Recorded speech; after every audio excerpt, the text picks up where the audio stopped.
नाथषष्ठी निमित्त सर्व भावी भक्तांना हार्दिक शुभेच्छा।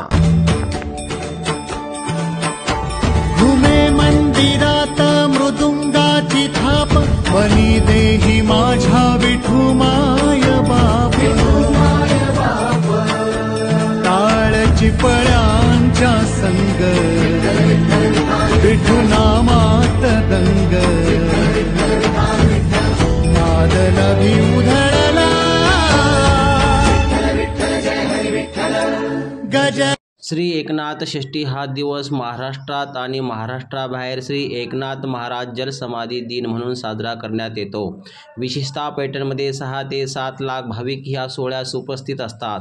पैठण येथील नाथषष्ठीची वारी वारकरी संप्रदायातील दुसऱ्या क्रमांकाची मोठी वारी असून पंढरपूरच्या आषाढी वारीनंतर ह्या वारीस मोठ्या प्रमाणावर वारकरी समाज एकत्रित होतो। विविध ठिकाणाहून आलेल्या 475 दिंड्या भानुदास एकनाथचा गजर ह्यामुळे संपूर्ण